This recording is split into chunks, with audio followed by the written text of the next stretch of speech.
मंडा पिठा समस्त खाइबा को बहुत भल लगी था। आ मोर मध्य बहुत पसंद मंडा पिठा। आ लक्ष्मी माँ अति प्रिय होउछि मंडा पिठा। माणबसा गुरुवार रे किछि हो कि न हो मंडा पिठा समस्त घरे होता है। आज मु बनाऊे सुजी रे मंडा पिठा। सुजी मंडा पिठा बनवाई मुझे प्रथमे पूर प्रस्तुत करुचे। पूर पाई मुझे नड़िया आ छेना नहीं।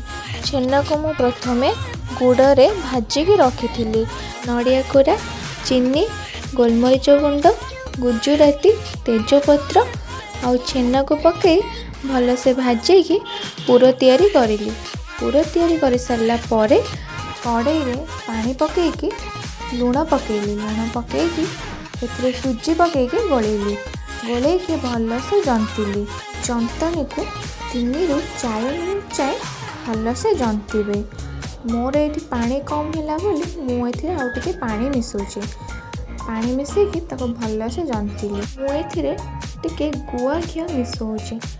घीर बास्नाटा बहुत भल आसी था। यार फ्लेवर बहुत भल थाए।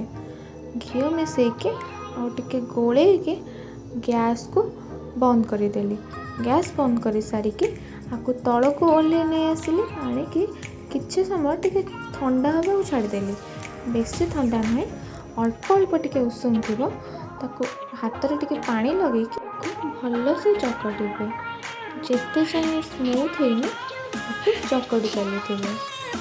मुझे भलसे चकटुची स्मूथ होगा चाहिए।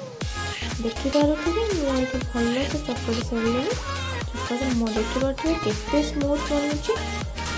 किसी भी खदड़ नहीं, पूरा स्मूथ बनुचे। हो सारा पर आम पिठा बनइबा।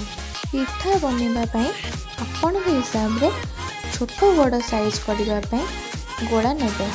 गोला नहीं के सब बेले मझी को मोटा रखिए और तार साइड गुड़िक पतला रखिए। पतला रखिके पूरा के एमती मझे देके हाथ टे माड़ीदेवे। तापर यही भली ताको ता साइड गुड़ाक सब फिलअप करके एमती गोल बनइबे। मुझे करुचे एमती करी पिठा को गोल करी बनइबे। आ सब बेले चेष्टा करेंगे पिठारे टिके अधिक पूर दबापाई। टिके बेसी पूर देले पिठाटा खाइबा को बहुत भल लगी था। यहीपरी आ बाकी पिठा सब गुड़िक बनईदेली। आपण हाथ में टिके पानी कि तेल कि घी टिके लगे पिठा गुड़िक करेंगे।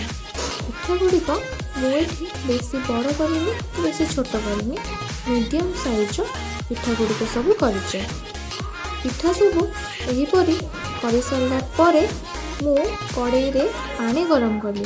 पानी गरम कर सारा पर पानी टिके फुटिला पर पिठा गुड़िक गोटे गोटे कर सब पकईदेली।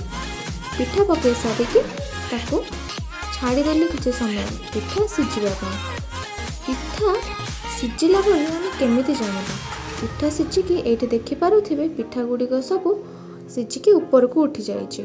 ता माने पिठा आमर ये बहुत भल भाव हो सारी। ये देखिपे केते नरम होइछि हमर पिठा। वीडियोटी भल लगी लाइक शेयर सब्सक्राइब करदेवे।